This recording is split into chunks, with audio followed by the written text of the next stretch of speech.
Hello and welcome back to a new video. इस video में हम बात करेंगे कि अपनी कार की हेडलाइट को प्रॉपरली अलाइन कैसे रखें। तो होता क्या है कि जब हम नई कार लेते हैं तो मैन्युफैक्चरर इसे प्रॉपरली सेट करके देता है और इसका जो थ्रो है वो वहीं पे पड़ता है जहां पे उसे पड़ना चाहिए। ओवर द टाइम जब हम खराब रास्तों पे चलते हैं या छोटा मोटा माइनर सा एक्सीडेंट हो जाता है तब इसका अलाइनमेंट जो है वो आउट हो जाता है। अलाइनमेंट आउट होने से मतलब है कि हेडलाइट का जो बीम है, जो थ्रो है, वो जहां पड़ना चाहिए वो उससे कभी ज्यादा आगे पड़ता है, कभी ऊपर पड़ता है, कभी नीचे पड़ता है। कभी कभी तो ऐसा होता है कि एक हेडलाइट का थ्रो ऊपर होता है या अपनी जगह पे होता है और दूसरी हेडलाइट का थ्रो कहीं और, या तो उससे ऊपर या तो उससे नीचे होता है। तो सबसे पहले समझते हैं कि इसे हम बिना किसी टूल्स के सहायता से कैसे अलाइन कर सकते हैं। तो मैन्युफैक्चरर ने हेडलाइट को अलाइन करने के लिए स्टीयरिंग व्हील के पास एक डायल दे रखा है। उस डायल से हम हेडलाइट की हाइट को, जो वर्टिकली अलाइनमेंट है, उसे करेक्ट कर सकते हैं। किसी किसी कार में वो लेफ्ट राइट भी अलाइनमेंट करने का डायल वहां पे दिया होता है। तो अब पहले इस डायल का यूज समझते हैं। इस डायल में अगर आप देखेंगे तो 0 1 2 3 4 5 या 0 1 2 3 ऐसे करके मार्किंग की होती है। तो 0 का मतलब है जब आपकी कार सिर्फ ड्राइवर चला रहा है या ड्राइवर के साथ एक पैसेंजर है। 1 का मतलब है कि अगर आपकी कार में ड्राइवर और को पैसेंजर के अलावा कुछ लोग और बैठे हैं पीछे, मान लीजिए कि एक लोग और है या पीछे बूट में कुछ सामान रखा है। 2 का मतलब है कि ज्यादा लोग बैठे हैं। 3 का मतलब है कार अपनी फुल लोड कैपेसिटी में चल रही है। तो देखिए वो जो डायल है वो क्या करता है। मानिए कि आपकी कार ऐसे है और अभी हेडलाइट का थ्रो प्रॉपर है। अगर इसमें लोड बढ़ेगा तो कार हल्का सा ऐसे इंक्लाइन हो जाएगी।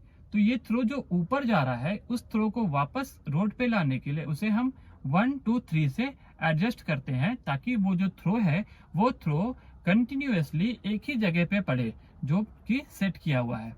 अभी मानिए कि ऐसा सिचुएशन है कि आप यहां से भी सेट कर रहे हैं पर आपका थ्रो प्रॉपर नहीं है।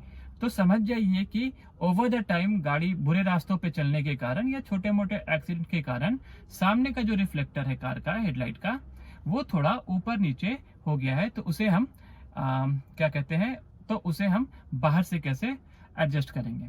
तो बाहर से एडजस्ट करने के लिए आपको अपने कार का हुड खोल लेना है और अपनी हेडलाइट के पास जाना है। वहां पे आप देखिएगा कि हेडलाइट में मार्किंग भी की रहती है, लेफ्ट राइट अप डाउन करके। वहां पे आप एक फिलिप्स स्क्रू ड्राइवर डाल करके उसे एडजस्ट कर सकते हैं वर्टिकली या हॉरिजॉन्टली। तो चलिए इस चीज को अभी हम दो हिस्सों में बांटते हैं। सबसे पहले मान लीजिए कि अगर आपकी कार की 2 हेडलाइट है और वो 2 ऊपर नीचे है, तो जिस तरफ की हेडलाइट ऊपर है वहां के डायल से उसे हम नीचे ला करके इस हेडलाइट के बराबर में कर सकते हैं, क्योंकि आपके पास इस केस में एक रेफरेंस है। अब बात आती है कि अगर आपकी कार की हेडलाइट लेफ्ट या राइट जो है चली गई है, भाग गई है, आप अपनी कार को किसी दीवार के पास ले जाइए। इस केस में जरूरी नहीं है कि आपका सरफेस फ्लैट हो, आपको अपनी कार को एक दीवार के सामने पैरेलली खड़ा करना है और कार की हेडलाइट से लग करके 2 वर्टिकल लाइन बनानी है, एक राइट हेडलाइट, एक लेफ्ट हेडलाइट, और आपको सेंटर में भी एक देना है लाइट मार्किंग, ताकि आपका जो कैलकुलेशन हो वो एक्यूरेट हो। अभी आप अपनी कार के सेंटर और हेडलाइट के बीच का डिस्टेंस कैलकुलेट कर लीजिए इंची टेप से, और सेम चीज आप दीवार पे भी देखिए कि क्या आपने वो जो 2 लेबल्स लगाए हैं वो उतनी ही दूरी पे है या नहीं है। उसके बाद अपनी कार को स्ट्रेट पीछे लेकर के आइए 25 फीट तक, और फिर आप अपनी हेडलाइट को ऑन कीजिए और देखिए कि क्या जो लाइट का जो हॉटस्पॉट बन रहा है वो उस लाइन के आसपास है या लाइन से बहुत बाहर है या लाइन से बहुत अंदर है। तो उसी हिसाब से आप उस डायल को घुमा करके लेफ्ट या राइट उसको एडजस्ट कर सकते हैं। लेफ्ट और राइट का जो एडजस्टमेंट है वो आप एक बात ध्यान रखिएगा कि वो सिर्फ रिफ्लेक्टर बेस्ड हेडलाइट में होगा। अप और डाउन का जो है वो रिफ्लेक्टर बेस्ड और प्रोजेक्टर बेस्ड दोनों में होगा। तो एक बार जब आपने अपना लेफ्ट और राइट अलाइन कर लिया, उसी तरह से आप एक अंदाजन हाइट लेकर के आपकी कार की क्या हाइट है, सामने दीवार पे एक लाइन ड्रॉ कर लीजिए। लाइन ड्रॉ करने के बाद आप देखिए कि जो कटआउट है आपके लो बीम का वो एग्जैक्ट वहीं पे आ रहा है या नहीं आ रहा है। याद रखिएगा ये सेटिंग करते वक्त आपकी हेडलाइट मैक्सिमम हाइट पे सेट होनी चाहिए, यानी कि जो अंदर का नॉब है वो 0 पे होना चाहिए। एक बार आप वहां पे अंदाजा ले लीजिए कि वहां पे हेडलाइट जो है मेरी पड़नी चाहिए और वहां पे पड़ रही है। उसके बाद अपनी कार को आप सड़क पे ड्राइव करिए। सड़क पे आपको इस चीज का ध्यान रखना है कि सामने अगर कोई गाड़ी है आपके, समझिए 20, 25, 30 फीट के डिस्टेंस में, तो वो जो हेडलाइट का जो कटआउट है वो कार की कैबिन के अंदर, सामने वाली कार की कैबिन के अंदर नहीं आना चाहिए।